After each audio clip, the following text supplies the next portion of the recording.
everybody. Hey, it's been a while. It's been a while. You look like you're hiding in an attic. Oh, I am in an attic. Are the Nazis coming after you? No. That is not funny. Come on, that's not funny. Look, that's a line. We shouldn't go over that line. I am in my brother's attic. As I stay when I'm in Connecticut, I'm at my brother's place in Caleb's room. Caleb is at school today, so I get to work from the attic, which is not. You know what? I got a good view. I got some air conditioning. You got a good view of what? The street in front of me. I mean, it's not bad, but welcome back. I forgot what you look like. It's been a couple of weeks. Been 2 weeks. Been a Since couple of weeks. Since the greatest surprise party of all time. Is she still reveling in it? No. Okay. Like that's forgotten. Oh, yeah. Totally forgotten. Okay. All right. The anniversary is next. It's totally forgotten. Now you have to plan for the anniversary. I gave leeway for a couple things, but other than that, no. All right. Fair enough. So since we've been gone. For the first time. Yeah. Since we've been gone. So a couple of things have happened. One of my predictions has actually come true, and that the Mavericks are in the finals. I did at the beginning of the playoffs. I did say that the Mavericks would beat the Nuggets. Didn't get that one right, but they are in the finals. So happy to see that. Unhappy to see the performance that they laid down last night. That was bloody awful. Or it was just the Celtics playing what the Celtics are capable of playing. I think it was more the latter than the former. But we'll get to that in a second. Okay. Negro League Baseball is really not Negro League Baseball anymore. It's just baseball. And we'll get to that, and we'll discuss that. Was actually one of the things I had wanted to talk about when we, it's been obviously a couple-week hiatus. Yeah. But first, let's talk about one of yours and my favorite people, Bill Walton. And look, when John Madden passed away, we said that there was no bigger influential person in NBA history, in NFL history than John Madden. It's possible he could be the most influential person in NFL history. Between the video game, between broadcasting, between the coaching. I'm not saying Bill Walton's at that pantheon, but he was much more than just a great player. He was much more than just a great announcer. He did merge multiple eras of sports, which you have a hard time saying. Like, look, you bring out Larry Bird. All right, if you're our age of Larry Bird, you know who Larry Bird is. If you're your dad's age, you know who Larry Bird is. But the only people that anybody younger than 30, the only thing that they know about Larry Bird is that he's on these TikToks. Like, that's it. Or he's on Reels. They don't know Larry Bird. He doesn't define. I would say Michael Jordan, obviously, because of the shoes. But Magic Johnson, you get the same thing. Kareem, you know my opinion on Kareem. I think Kareem's name and likeness is going to die in the next 20 years because he just doesn't have it. Bill Walton, I'm not sure gets us to the Michael Jordans. In fact, I know he doesn't. But he's much more than the Larry Birds, right? He was kind of in the middle because even 30-year-olds know Bill Walton, if nothing else, because of his broadcasting and his eccentricities. And I didn't know he had 35 surgeries on those feet. Like, that's... I think you have to kind of take a step back here. So Bill Walton is universally thought of as one of the three greatest college basketball players of all time. Kareem, really there's no other third, probably maybe Bill Russell. And for those of you who are going to say, well, what about Michael Jordan? No, not from a college standpoint. The argument is almost always Bill Russell or Kareem Abdul-Jabbar. No, Bill Walton. Oh, Bill Walton, excuse me. Or Kareem goes to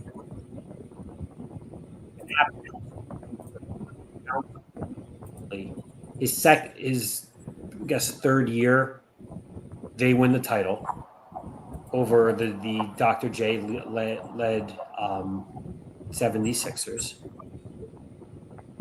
They are 50-10 in 1978. I think it was 78, 77 or 78. I get mixed on the years. When he goes down with injury. Portland never recovers, has not won a title since. He is out for the better part of 5 years and comes back as one of the greatest sixth men of all time for a short period of time. His NBA career does not warrant Hall of Fame. He is one of the biggest what-ifs of all time. And for the last 10 years, found his love announcing the Conference of Champions, which no longer exists. And if you've watched any of the reels on him doing the Pac-10 games, it's hysterical. Yeah. No one ever thought of him as he was an enthusiast more than an analyst. He was if you look first, let's look at his stats, right? So for those that are not, look, Michael Jordan. And we seem to be broken. Sean seems to be frozen in time. It's actually a very funny picture. So I probably should let him know, dude, you are frozen. Lost you. You can play as a freshman. Okay. So, you got frozen. So you got 30, 30, and 10. So 30, 30, and 27. So 87 games in total. Back then, you did not play as a freshman. Correct. He won 2 titles. So he won 2 titles. 65% from the field. There was no three-point shot. 15.7 rebounds per game and 20.3 points per game. UCLA was 86-4 in those 3 years, including they started 73-0. The only 4 losses came in the senior year to Notre Dame. Notre Dame, USC. No. North Carolina State. Yes. I thought they lost to USC in Oregon or something like that. Notre Dame, Oregon State, Oregon, and North Carolina. It was Oregon State. In the Final Four game for the 1972 championship, which may be the greatest single college basketball game ever played by a player. No, college performance, not college game. Sorry. I said college game by a player. So I guess. Okay. By a performance. He goes 11 for 15 from the field, scores 33 points, and has 21 rebounds. That's in the semifinal. No, you're missing. Yes, that was the Final Four game. Yes, the Final Four game. The final game he played against Memphis. I believe he scored 44. He had some absurd number. Yes, he went 44 points on 21 for 22. 22 from the floor, yeah. And he did it in 33 minutes. Yes. And by the way, most of those shots were jumpers. Yep. He was not a dunker. He was not a dunker for the most part. They ended up pretty much winning. So they had an 88-game winning streak. He may have started 73-0, but they had wins before that. No, he ended the winning streak, right? Right. So against Notre Dame. Yep. 71-70. Yep. And this is off the top of my head. I think it was 71-70.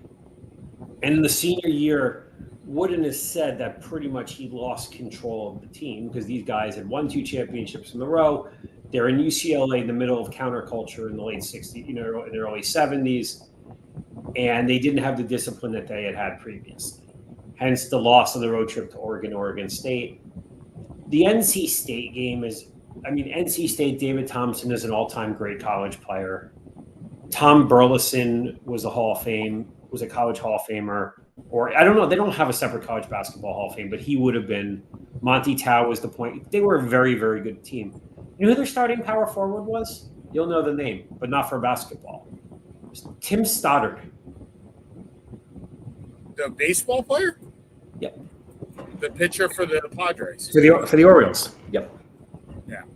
By the way, there's a quote. It's unattributed from 1972. In fact, this year's UCLA team might not fare so bad in the NBA. Who was it who said, if you rate all the teams in the country, you would have to rate it in the following order: the Los Angeles Lakers, the Milwaukee Bucks, and the UCLA Bruins? And that was Lou Alcindor winning with the Bucks, right? That was the Alcindor year. And look, even the Lakers team was Jerry West and Will Chamberlain. Right. Even Kareem says it. He's like, Bill was better than me. And Kareem is Kareem, right? You take everything that Kareem says as gospel. He's not one that is bombastic. But Walton meant so much more in the fact that in the 1960s, right, you had your Jim Browns, you had your Muhammad Ali's,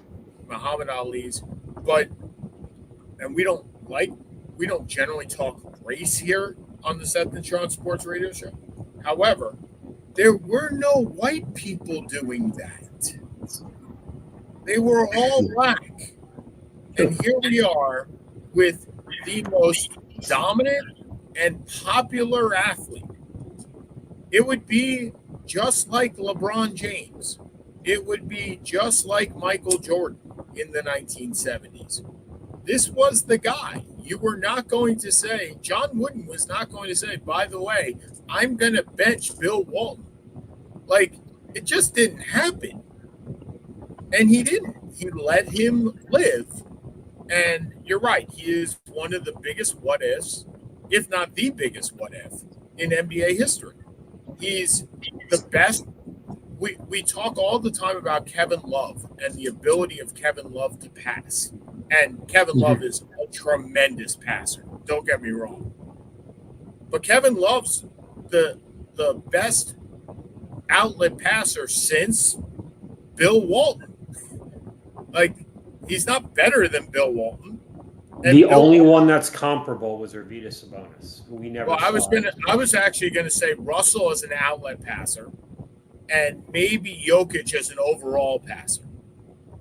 I mean, Jokic's passing is but Jokic isn't an outlet passer in that regard. Jokic is a point guard, passes the ball like a point guard. Correct.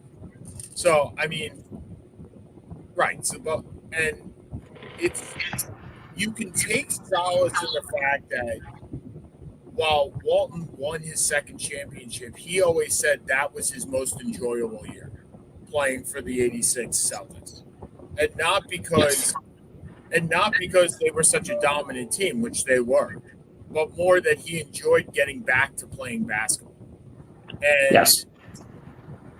And there's been no bigger deadhead, I guess, in the world than him. I don't quite understand the allure with the Grateful Dead, but your personality is not quite suited for that. That's not I don't see you smoking a J, listening to Chuck to keep on trucking, listen to Chuckin' or Touch of Grey or that's not my game, but that's okay. It doesn't have to be my game. And kudos to the NBA for the tribute last night before the game.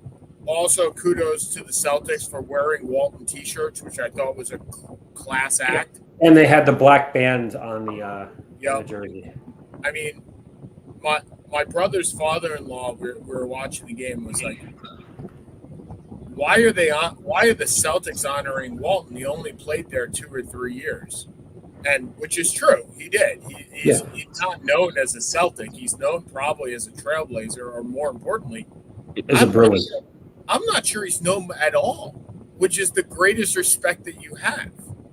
You don't associate him with a team so much as you associate him as Bill Walton.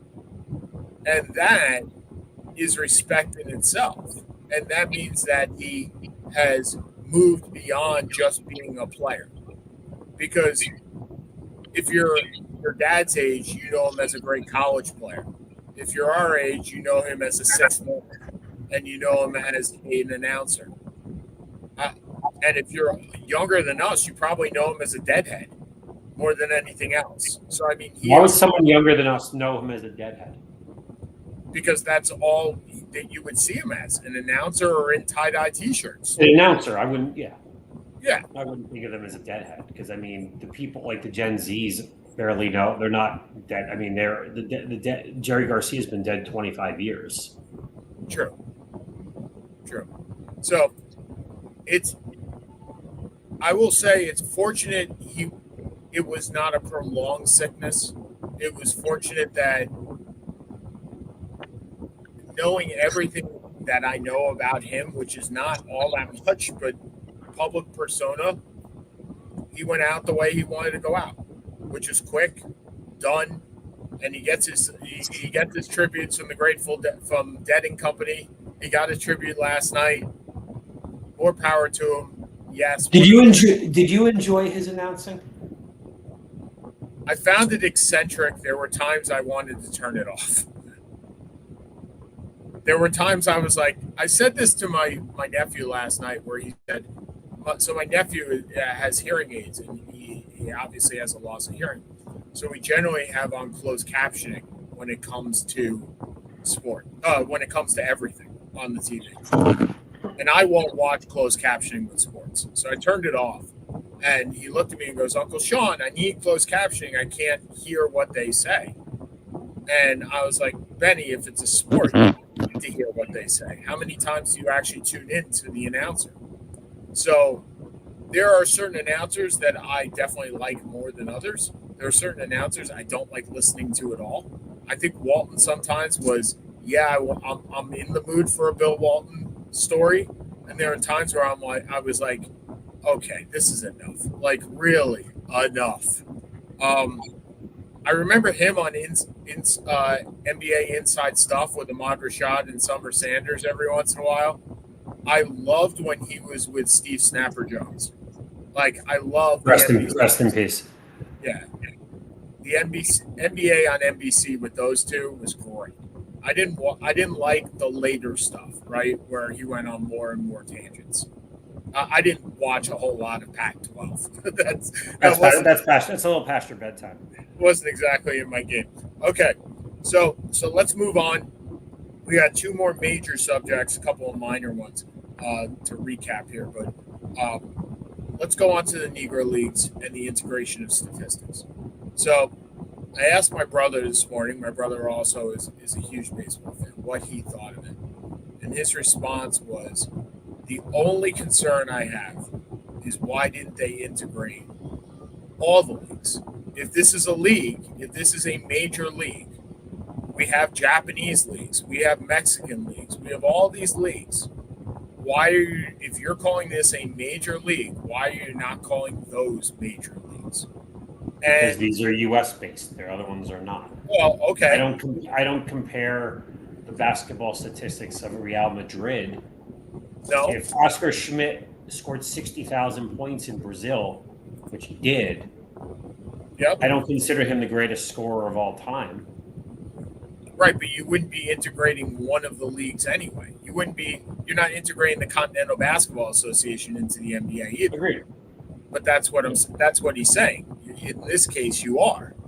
You're integrating another league. Because we're equating the Negro League to the same level as the major leagues.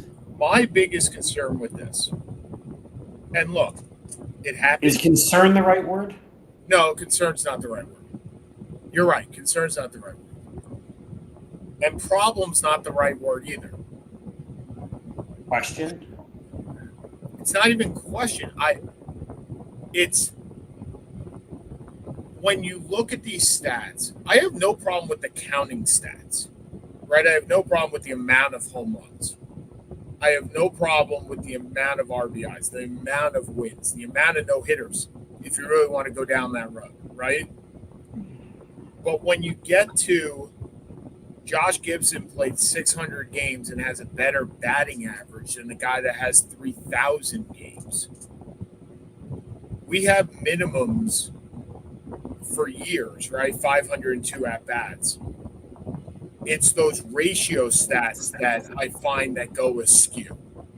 And they will, because there's so many less at bats, there's so many less innings, there's so many less opportunities.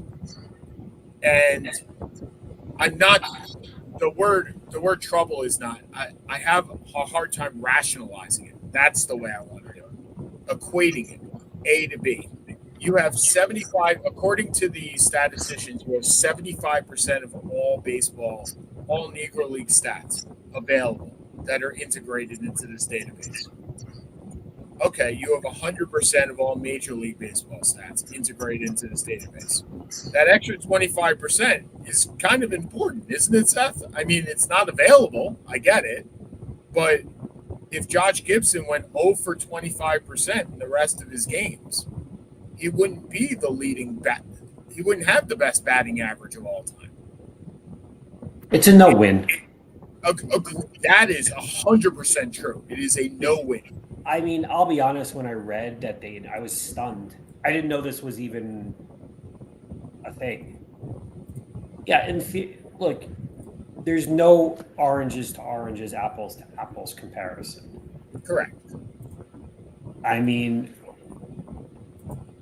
just kind of the names that kept popping up. Josh Gibson is universally thought of as one of the greatest players of all time. I think Cool Papa Bell was up there on 1 or 2. Oscar Charleston was up there for 1 or 2. Satchel Paige was up there from a pitching perspective. I have no idea what to do with it, to be perfectly honest. I really don't know what to make of it. I don't disagree with it. I don't agree with it. I really have no. It was so out of the blue for me that. I mean, that Josh Gibson is now the all-time, I guess, batting leader for average. Yep. I think he surpasses Ty Cobb. Yep. Does that change your opinion of Josh Gibson? No, of course not. No, it doesn't. But if you have that, right, then there was an article on The Athletic, I assume by a black person. I don't look at race when it comes to who's writing it. My assumption is by a black person. And he said there should be asterisks next to each of these Negro League players.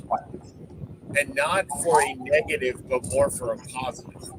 In the fact that, are we now going to, by doing this, are you destroying the legacy of the Negro Leagues? Are you destroying the story of the Negro League? Because if you talk about everything as one and the same, then you don't learn the history that there was a difference. Yeah. And if you have Jim Trotter wrote it. Yeah, who I believe is black. I believe Jim Trotter is black. But yes. I think that's a good point. I think if you don't learn history the way history was written, right, or the way history occurred, then you're going to learn it all as anew. And are you whitewashing the history here? And I'm not sure the answer is no. In fact, I think the answer is yes. Because when I grew up, when you and I were growing up, and we had who was the all-time leader in home runs? It was Hank Aaron. Hank Aaron, sorry. Right? Hank Aaron. But there was always the question of, yes, but there are the Negro Leagues, right? Or who was the best hitter ever? Oh, it was Ty Cobb. Yeah, but there were the Negro Leagues, right? You told the story of Satchel Paige coming over from the Negro Leagues. You told the story that Willie Mays played his first year within the Negro Leagues, and that Hank Aaron was signed by the Indianapolis Clowns, which nobody knows who the Indianapolis Clowns are, nor should you know unless you study the Negro Leagues. And I think that I think this takes away from that. I don't think this adds unless you are making a distinction. I understand the all inclusive nature of this. I really do. I think that there, as you said before, there's no right, there's no wrong. I think there is some positive to this, of course. But I think Jim Trotter makes a very good point that there is some negative to this as well. In that now you look at Josh Gibson with I don't know what the average is. I think it's 410 or something like that. You look at that and you say, how the heck could he do 410 while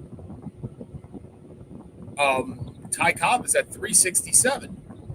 Like, where's the disparity there?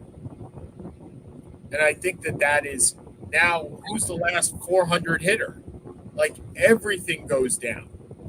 So, again, not a negative, just to me, a negative in the fact that everything is conjoined together and that loses the history of the separation. And that's a big separation in does Jackie Robinson's story get less so? I don't know. Right. There's no answer, right? I don't know. It's a rhetorical Time will question. tell. Yeah. I mean, for us, when we were growing up, the two biggest names in baseball history were Babe Ruth and Jackie Robinson. I don't think you're going to disagree with me on that. No. Look, I think when Sports Century did their top, it was 100 athletes, right? Yeah. I always said number 1 and number 2 should be Jackie Robinson and Babe Ruth. I did. I said without Jackie Robinson, this world is different. Forget where. I'm going to actually look to see where he was. Babe Ruth was. I think he was 7 or 8. I think he was lower. But the point is, as they were going through it, and for people that are watching this that are under the age of 30, and I'm not sure there are any, but if there are, well, we got a couple of listeners today, so I mean, I'm not sure. You have to understand, and look, Seth, you and I should go make a show and go through. He was number 15. Okay, you and I should make a show and go through the Sports Century, because I think that would be an interesting show to go through. But you have to understand that before Netflix and before the on-demand concepts that we have today, ESPN Sports Century was the best. Must-see TV every week for 100 weeks. 100 weeks is 2 years. It was must-see every week for 2 years. They came out with the next most important person, and ESPN had a panel of who were the best athletes of the century. Jim Thorpe was in the top 10. I remember that, which surprised me. Which made sense. Why don't you want to guess the top 10? Well, Jordan's in. I'm not going to do them in order, but Jordan was definitely in. Jordan was one. Jordan was right. one. Jordan was. But to me, that's wrong. Like, right? No, I agree. Yeah, Jordan, best athlete, not most important athlete. Right. So Jordan, Ruth, Jim Brown, 1, 2, and 4. Kareem is in there somewhere. Kareem was 26. Oh, Bill Russell, 18. I'm not going to get any. I don't know. Sure, you will. What's your favorite sport? Hot. Oh, Wayne Gretzky is obviously in there. Bobby Orr is probably in there too. Gretzky's 5. Bobby Orr is somewhere in the Mario. Well, I'm not trying to guess all 100 of them. Right, I know. That's Mario Lemieux. Willie Mays. Mays was 8. Okay, so I got 5 out of the 8. 5 out of the 10. You're forgetting a couple. There's 2 really obvious ones you're missing. Boxer. Oh, Muhammad Ali. And the other one. There's another track athlete. Well, I said Jim Thorpe. Oh, Jesse Owens. That's your top 7. Okay. So, which I have no major problem with. Willie Mays is 8. So it goes Jordan, Ruth, Ali, Jim Brown, Gretzky, Jesse Owens, Jim Thorpe. Willie Mays is 8. Jack Nicklaus is 9. Babe Didrikson is 10. And one of the best or worst things about this is that they never released what the criteria was. No, I don't think they did. I think Right. it was a straight vote. Right. So Closed it was door vote. completely up to you, right? So to me, Jackie's number 1. Muhammad Ali is probably number 2. But I think what they're doing is they're eliminating the social aspect. Well, and I think think that's what I'm saying. They never released the criteria, so you are right up because you're up.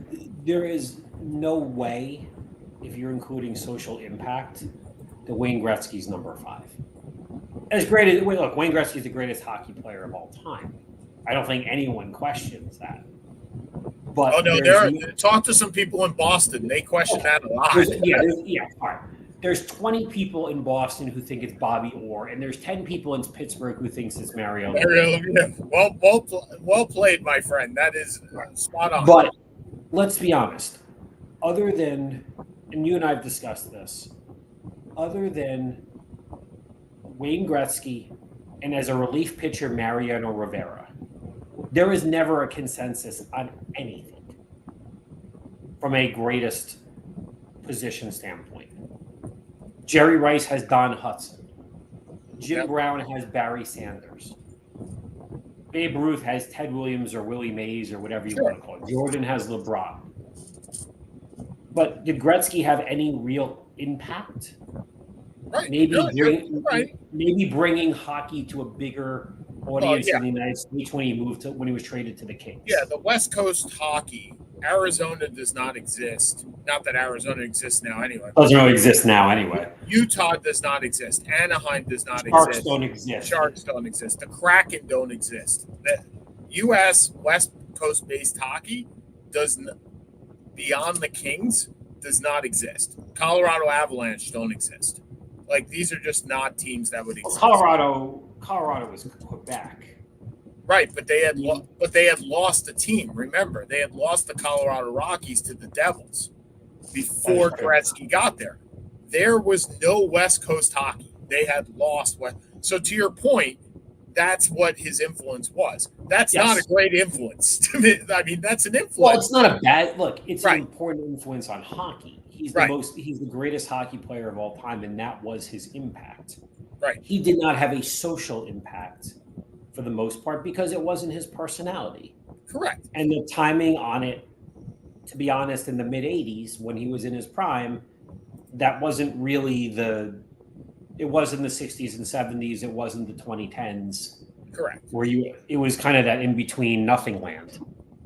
Correct. And look, in a future show, I think probably in the dog days of summer, as Seth likes to talk about with baseball, we'll roll through the sports century and see what we would correct, and more importantly, how we would determine it, right? Because I think that the better question is you start with the criteria, right?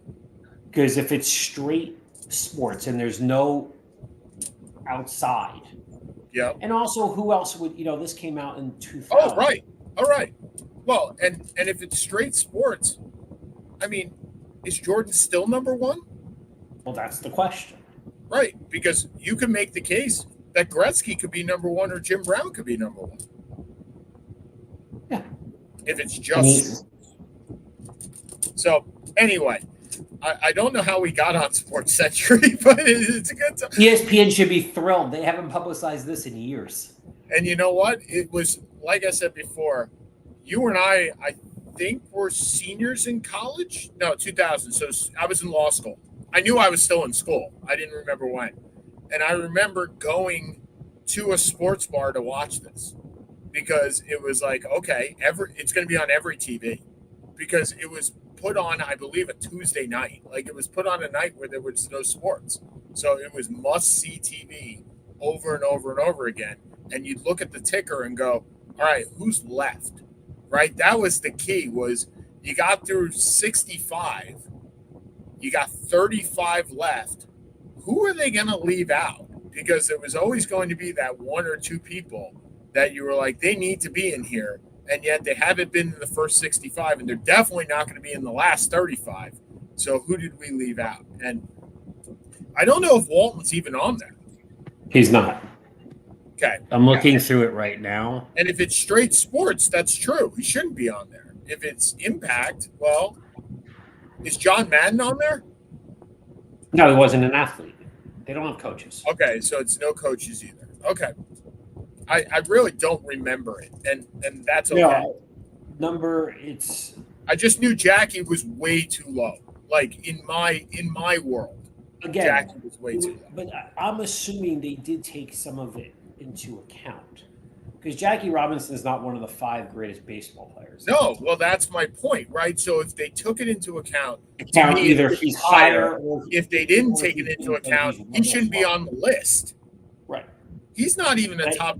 He's not even a top 30 baseball player of all time. When we did our all-time baseball team, I think he was on it from the Hall of Fame. Right. But that may have been because of positional. Or was he on it because of impact too? Like, we didn't exactly state our case either. We stated inner circle Hall of Famers, but we didn't say why they were inner circle Hall of Famers.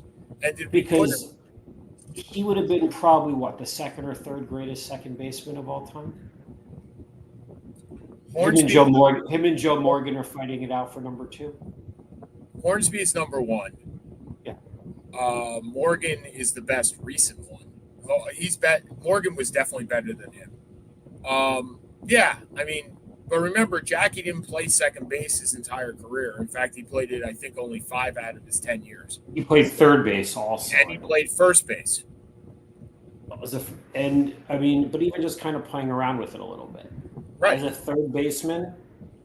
Oh, as a third baseman, that was his last 2 or 3 years.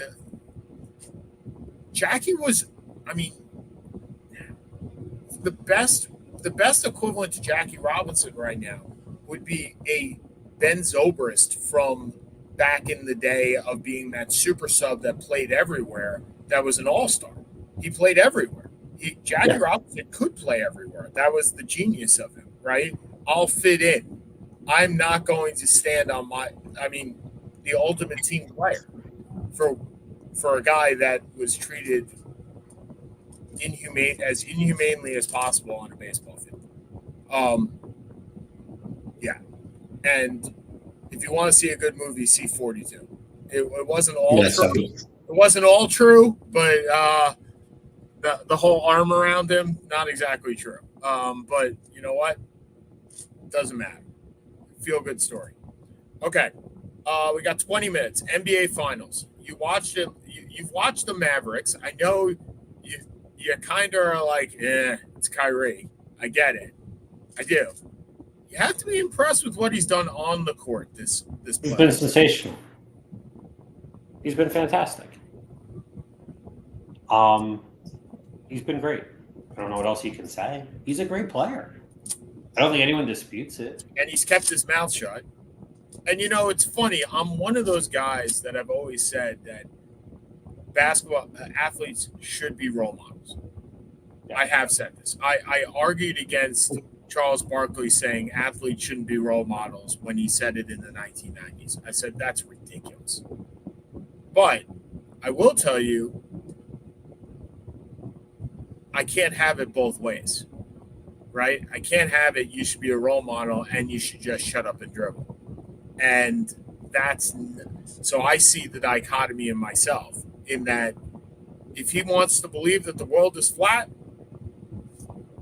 if he wants to believe there were no dinosaurs, that's what do we always say? You can believe whatever you want as long as it doesn't negatively impact people who where it's not warranted. Well, and remember, people are also entitled to make mistakes too, right? So he hasn't done that this season. Yeah. He has grown up. I agree. Like, he can believe whatever. He's a smart guy. I mean, he's certainly not stupid. But I think that's the problem. Is he's a really smart guy. And when you're, again, and I didn't watch the movie. I'm just reiterating what's been stated. Absolutely. That if you are if you are promoting something that has anti-Semitic tropes to it, sorry that I'm not going to be overly excited about rooting for you. No, and I get that too. And I think that's where I'm coming down with people are entitled to make mistakes, right? So you make But there's never been an apology for it. No. There's never been a. Well, there has been. It just wasn't one that we wanted to hear. Yeah, look, I think. Okay, so on the court, obviously, you give him and Luka 5 more years, and he's 32 and Luka's 25. They're in, and they play at this level or somewhere along this level. You're in the conversation, right? Of best backcourt. The West is best backcourt of all time. Did he say? Yeah, 5 more years. Not today. You give this through the end of Kyrie's contract, so 3 more years. So that's a total of 5. I think you're in the conversation because you give me others. I got Kuzi and Sharman if you want to go way back. You got where's that? You got Clay and Steph. They are where they are, right? Okay, they're the modern, right? Frazier, Walt Frazier, and Earl the Pearl. Okay, but remember when Earl came, Earl wasn't Earl the Pearl that he was with Washington, right? Well, he adapted his game. Agreed. But that's what I'm saying. You're taking the backcourt, you're not taking Bill Walton on the Celtics the way he was with the Trailblazers. You're taking Bill Walton when he was on the Celtics. Right, so but you take Earl where Earl was. Clyde was still Clyde, right? Jerry West and Gail Goodrich. Goodrich isn't at that level. Larry Bird and Dennis Johnson, both Hall of Famers. Larry Bird's not a guard. Larry Bird's not a guard. That's right. Isaiah and Dumars. Magic and anybody. There's no. I know. There's nobody for Magic. Yeah, I mean, to me, Isaiah and Dumars. You talk about a team that's kind of fallen off the face of that mentality. That is an all-time great backcourt, and it was a beautiful mesh of offense and defense. Isaiah, tough leader, great clutch. When I was in Italy, I watched the 30 for 30 because I had never seen it. On the Bad Boys? Yeah, on the Bad Boys. And I was like, okay. I was like, all right, I get it. Because I was listening to a podcast of comparing the Timberwolves to the best defensive team ever. And I'm not saying is that who they put as the best defensive team ever? They said that the 2 best defensive teams ever were the Bad Boys and the Rasheed Wallace Pistons. Rasheed Ben Wallace Pistons. Yeah, I got it. The team that beat the Lakers in 2004. Right. They are that conversation, those 2 teams. I don't know where else you go for defense. I mean, they were God, that team was tough. Remember, that team was Dennis Rodman as the 5th option, and basically you have one job, and it wasn't rebounding. It was you have one job, and that was lock that guy down. Guard Scottie Pippen. Oh, they also put the Bulls in that. The Bulls with Rodman and with Pippen. The latter 3 championships. Because that, for those of you who are kind of a little bit younger, the 80s were dominated by the Lakers, the Celtics, and the 76ers. The early 88. Yeah, the early. And then in 86, 87, this Piston team started to come out, challenged Boston, led by Isaiah and Dumars, and then eventually went in 88, lost to the Lakers in an absolute and utter classic, where Isaiah scored 42 in Game 6 with a sprained ankle, and then they lost, I think it was by 3 in the Game 7, and then they swept the Lakers in 89, and they beat my beloved Trailblazers in 90. They were not a fun team to watch, but man, were they tough. And Isaiah was probably the weakest defensive player on the team. but he was their spark plug. He was their leader, great passer, good scorer, tough as hell. Dumars just was the epitome of I would score 20 points and I would guard the best player, and you would never hear me say a word. And that team, think about it. Even when they were winning their championships, who was the best known person related to that team? It's Isaiah. Chuck Daly. Oh, well, yeah. Okay. Yeah. Because Chuck was charismatic. He was Daddy Warbucks. Well, remember, and Chuck Daly was so revered that he was the coach of the Dream Team. Yes, which everybody kind of forgets, including me, to be honest. Was he? Yes, he was the coach of the Dream Team. And he did not have Isaiah on that team. He did not. And the reason he did not have Isaiah on that team, supposedly, was that when the Bulls finally knocked off the Pistons, Isaiah shake their hands. They walked off the court before the buzzer. 7 seconds left. They walked off the court. And if you watch the 30 for 30, Lambier says that was my decision. There's no way that was Bill Lambier's decision. Nothing was done without Isaiah's say-so. And Jordan just didn't appreciate that, nor should he. And he said no to Isaiah. And I don't know. So I guess Isaiah goes on that team and Stockton's off, right? I mean, that's probably. Well, it's either that because you remember they had their last 2 picks. You had your 10, and then they had 2 picks after the fact. Right. It was Drexler was one. Drexler and Leitner. Right. Leitner was going to be on that team anyway. They hadn't decided which college player they were taking. It was literally between Leitner and Shaq. Yeah.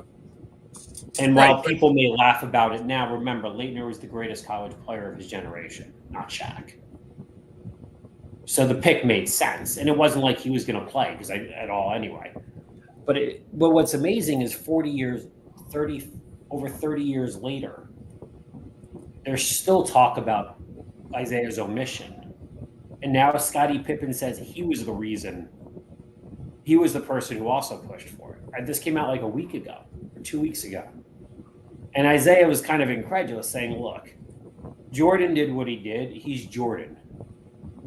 You're freaking Scottie Pippen. You had no ball. Right. You had no ball. And you know what? It's 37, 38 years ago at this point. 32. 32 years ago. Math is never going strong. 32 years ago.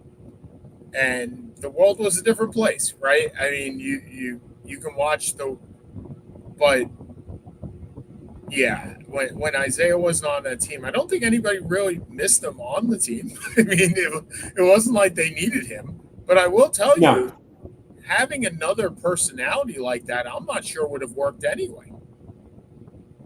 I mean, it could be. You had so many strong personalities. So you would have had 4 alpha dogs on that team.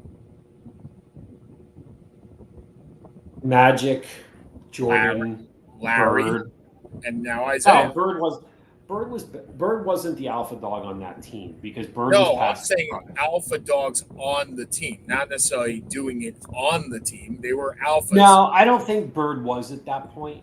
He was just too far in his career, was too broken down. Barkley was more of the alpha dog at that point. Well, he punched an Angolan. He did. And Charles has come a long way from punching Angolans to caring about people at TNT. Well, I think that's probably where we kind of end this, where we end it when we talk about what's going on with the NBA, with the media. But and then we were having a discussion last night. Is this? And you and I have talked about this. Is this the last U.S. champion when we come to Paris in 2 months for basketball? France is pretty close. Canada's pretty close. No. You may have you're saying an Olympic team, right? You're saying this is the last U.S. Olympic team? Asking. I'm not saying this is. No chance. Based on where we are now. We've talked about this. No, because, so and we can discuss this more as we get towards Paris, but the French backcourt isn't there, right? Right. Okay. And the Canadian front court is probably right. So I mean, you got some French guys that are coming up in in the league right now, in the draft right now. None of them are guards. No, they're all big men. They're all big men or swing guys. Okay, you have Canadians. Where's your big men there? They don't exist. And this isn't ridicule on a team, on a country. That over time the French have developed one NBA guard, Tony Parker. That's it. Yes. High level guard. The Canadians have not developed one top level Hall of Fame center. Okay, so I'm just kind of looking through, but you look at that backcourt. Jesus Christ. You've got Shea. You got Jamal. Yep. You have, they're a player or two short. You have Lou Dort. You have Brandon Clark. But they're big players short. Like they're not. Has the gap closed? Yes, of course the gap is closed. That was the point to the Dream Team. The Dream Team was to blow the crap out of everybody, show everybody basketball could be an international game, and here we are, right? Without the Dream Team, you probably don't have a Luka Doncic in the NBA. You also probably don't have Tony Parker in the NBA or Manu Ginobili in the NBA. They're playing in their own leagues in France, Argentina, and Slovenia. They're not coming over to the U.S. I'm looking at the actual French team, and to be fair, there are players we don't know. Like we don't know the people who play in the Spanish league. We don't know people who play in the European leagues. But yeah, I mean, I'm looking here. Nicholas Batum, Babul Koulibaly, Rudy, Killian Hayes, who I don't even think is playing right now. He is not in the NBA. Yeah, Frank and Frank. Troy Weaver special right there. Yeah, one of your other favorites, Frank Ntilikina. Yeah. I don't think he's there anymore. Obviously, Victor is there.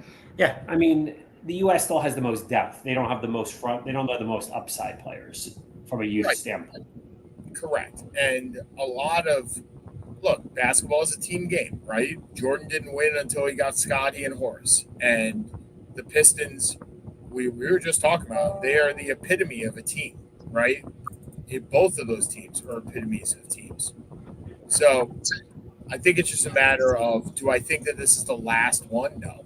Do I think that the games will be more competitive? Yes. And I think that's great to watch. I want that. I want competitive games. Okay.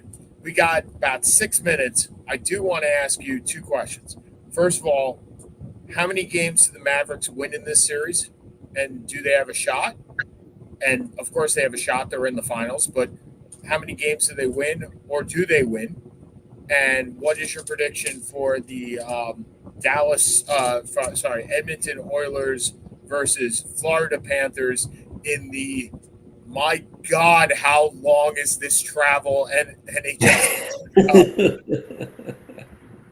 It is. One is in the Northeast. One is in Southeast. The highlight of your trip watching the Rangers get eliminated? Yes, 100%. It was one of them. 100%. It was. It is amazing how Islander fans, and I will say Mets fans, and I will say I would put Nets fans in there too. When you are the little brother, how much when you get knocked out, you just want to see the other team gone too. So yes, please. It's a highlight of my trip seeing that. But okay, how many games? How many games for the Mavs? 2, and yes, they have a chance. So over in 6 for the Celtics for you. Yeah, but they do have a chance. Okay, yesterday doesn't overly faze me. It's game 1. Okay, I'll say I'll say they win in the Garden, in 7. I say Boston wins in the Garden. Yesterday doesn't faze me either. I want to act. I mean, the final schedule is ridiculous. It's every 3 days. So Porzingis is going to have. They play Yeah, they play. I think they played last night. Last night was what, Wednesday night. They played Wednesday, Sunday, Wednesday, Sunday. Like, it's ridiculous, the timetable. Okay. In the bi-coastal Stanley Cup and bi-country, I guess, but international Stanley I'm Cup. gonna take Edmonton. I know they're not the favorite, but I will take the Flying McDavids. So I will tell you, I picked Edmonton at the beginning of this year. Edmonton over Toronto in the finals. So I got, but I don't think they'll win. So I will take the Panthers over Edmonton in 7 games with the Rats flying all over in Florida, which is always Florida finally gets their championship. They've never Florida. won one, have they? They've lost two finals. Yep, Johnny Van They lost Beesbrook. one with Van Beesbrook. Yep. I don't remember the other one. They Was it lost last year? Yeah, they lost one more. They lost last year. No, I think it was last year. Yeah, last year. As I said, they lost one more. So, all right, final thoughts, my friend. I've never been more exasperated watching a sport try to figure out their media forthcoming than watching what the hell the NBA is doing with TNT and ESPN and NBC and whatever, Amazon. Good God, just make a freaking decision already. As much as I would love for them to stay with TNT, I have no interest in watching them on Amazon, but I know that's where this is going. God, and I really hope that they can figure out a way to keep these guys together because they are the best. They are fantastic. Okay. I am going to point out that there are very few Brad Stevens and very few Billy Donovans, but there are a lot of Lon Krugers. Danny Hurley, don't do it. Don't go. It is a no-win situation for the Lakers. No, I know you're smiling, but it isn't. There is no winning. If you win with LeBron, it's LeBron's championship. It's not yours. If you lose with LeBron, then it's your fault. There is no winning in this situation. Mike Krzyzewski figured that out. There was no winning in that situation and stayed at Duke. I don't know if Danny Hurley is going to stay at UConn for his entire career. Whether he does or doesn't matter to me. Don't go the Billy Donovan irrelevancy way, please. And if anything, learn from Brad Stevens. It's not all roses, and eventually you're not going to be a coach. It's just too much damn work. So stop. All right. We're going to figure out a time. It may be all. Yeah, we're for those of you who've been confused what's been going on the last couple of weeks, our timing has become really, really difficult. So we're going to figure out how to do it. Yeah, we may be juggling over the course of the next couple of weeks here and there, but we'll figure out something. All right. Seth Kamen, Sean Palmer. It's a work day. Got to get back to work. Talk to you guys later. Have a good day. Bye. See you. Bye-bye.